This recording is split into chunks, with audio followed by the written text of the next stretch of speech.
Hello friends, मैं संजू भरतपुर राजस्थान से। और आज मैं आपको अपने एग्लोनिमास दिखा रही है। देखिए, मैं बताऊंगी कि विंटर में इनकी देखभाल किस तरह करनी चाहिए। देखिए, वो डस्ट तो विंटर में भी उड़ती रहती है ना, तो अपन को इस टाइम में लेकिन इनको मिस्टिंग नहीं करना चाहिए। जैसे गर्मियों में अपन करते हैं ना, तो गर्मियों में तो अच्छा रहता है, इनके लिए मॉइस्ट बना रहता है। लेकिन इन दिनों में फंगस लग जाती है इनमें, प्लांट्स में बहुत जल्दी से फंगस पकड़ते हैं ये। और ये मैं अपना कई साल का अनुभव बता रही हूँ आपको। कभी भूल से भी कर दिया और रह गया ना, तो फिर वो प्लांट्स ख़राब ही होता चला जाता है, संभालना मुश्किल पड़ जाता है। और एक बार जब ये बिगड़ने लगता है ना, एग्लोनीमा जाने लगता है, तो ये मुश्किल से ही रुक पाता है। खैर, बच भी जाता है, लेकिन बहुत मेहनत करनी पड़ती है। देखिए, ये मेरा ना पिछले साल अब से 2 साल पहले ये वाला प्लांट्स मेरा ख़राब हुआ था, एग्लोनीमा का ये वाला है ना। तो इसमें बस ये मान लिया आपके एक लीव्स बची थी, बस ये सिंगल लीव्स बची थी। और बाद में ज़्यादा मतलब लास्ट में तो वो भी ख़त्म हो गई थी, बस सिर्फ रूट थी। मुझे धीरे धीरे एक एक करके सारी लीव्स इसकी चलती चली गई। और फिर मैंने इसको निकाल के मिट्टी में से जब देखा, और इसकी सारी रूट की मिट्टी हटा दी, जो नर्सरी से लगी हुई आई थी ना मिट्टी, वो सारी मिट्टी हटा के मैंने और अपनी मिट्टी बनाई उसमें। और उसमें मैंने 30-30 का रेशियो रखा था। 30% कंपोस्ट, 30% रिवर सैंड और 30% अपने गार्डन की सॉइल और फंजीसाइड। और पहले इसको निकाल के जो इसमें रूट फाइबर रूट तो बची ही नहीं थी बिल्कुल भी। वो वीडियो मेरा इस पर डला हुआ है, ये वही प्लांट है। देखो, आप देख लेना, पता चल जाएगी आपको। अब जाके ये 2 साल में जाके रिकवर हुआ है, ये मान लो आप। पता ही नहीं चलती है नहीं टाइम निकलने की। और ऐसे ही ये वाला एग्लोनीमा, ये देखो, एक ये वाला है। तो इसमें अपन को वो जो सॉइल मिक्सचर है ना, जो मैंने अभी बताया, वही रखना है जब अपन लगाएं इसको। और अगर इन दिनों में लेके आ रहे हैं ना, तो इसकी मिट्टी वगैरह बिल्कुल भी चेंज नहीं करें, जैसा है वैसे की वैसे रख लें। प्लांट्स के साथ में अगर गमले के साथ आया है तो गमले के साथ रख लें, नहीं तो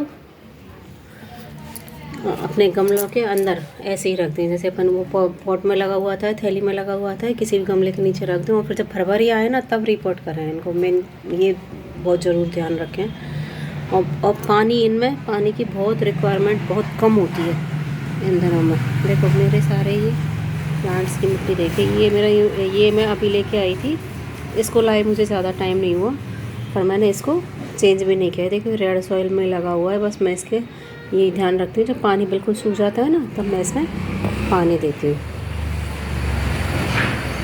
ऐसे ही ये वाला देखो, इसकी मिट्टी देखो, बिल्कुल भर हो रही है इसकी मिट्टी। देखो, मैं आपको दिखाऊँ, ये देखो, बिल्कुल भर हो रही मिट्टी। ये मैंने इसमें फ्लावर आया था, तो ये मैंने फ्लावर इसका हटा दिया है, इसी में डाल दिया है बस। ऐसे ही देखो, ये क्योंकि फ्लावर की इसमें कोई ज़्यादा खास ब्यूटी नहीं होती है, बल्कि उसमें है ना फिर अपनी ये एनर्जी और उसमें लगती है फालतू की। तो इससे अच्छा तो उसको हटा दें, जिससे हम अपनी ग्रोथ पे ध्यान दें। तो इन चीज़ों का विशेष ध्यान रखें।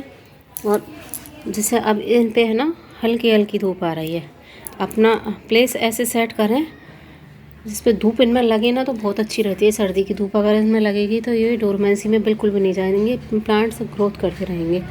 और जैसे मेरे यहाँ पे है ना 2-2:30 बजे की धूप तब आने लगती है यहाँ पर नीचे के पोर्शन में इसमें, तो फिर मैं इनको ऐसे रख देती हूँ। और अभी मैंने है ना इनको बस हल्के से गीले कपड़े से और इन सबको साफ़ किया है, क्योंकि रोड साइड है मकान, तो सारी डस्ट उड़ के आती रहती है। लेकिन मैंने इनको मिस्टिंग नहीं किया, धोया नहीं, बस सिर्फ मैंने इनको गीले कपड़े से और पोंछ दिया है, बिल्कुल साफ़ कर दिया। देखो, किसी पे भी डस्ट नहीं है। तो इससे इनका है ना फोटोसिंथेसिस की जो वो प्रक्रिया है, वो भी अच्छे से होती है। अगर डस्ट जमी रहे तो इनों में फिर बीमारियाँ ही लगती हैं। गंदगी किसी भी तरह की हो और किसी के भी ऊपर हो, तो उससे बीमारियाँ ही फैलती हैं। इस बात का विशेष ध्यान रखें। तो इसका साफ़ सफाई का बहुत ध्यान रखें इनका, है ना। और लिक्विड फर्टिलाइज़र बस जैसे और प्लांट्स में देते हैं ना, मैं तो अब लोग बोलते हैं भाई नहीं देते, मुझे पता नहीं देते क्या करते हैं। लेकिन मैं जैसे लिक्विड बना रही हूँ ना अपने गुलदाउदी और इन सब के लिए, तो मैं इनमें भी डाल ही लेती हूँ। और वैसे तो फिर अब फरवरी में इनमें डलेगा कंपोस्ट। बाकी ये प्लांट्स ऐसे हैं छोटे छोटे, इनमें अगर अपन मंथली इनमें 2-2 चम्मच वर्मी कंपोस्ट अगर डालते रहेंगे ना 8 इंच के गमले में, तो वो सही रहता है। ये देखो, अगर आपको इनके बारे में और जानकारी हो तो कमेंट्स करके लिखें, या कुछ जानना रह गया हो तो। अगर मेरे प्लांट्स आपको अच्छे लगे हों तो ज़रूर बताएं। और आपकी गार्डनिंग कैसी चल रही है? Happy gardening.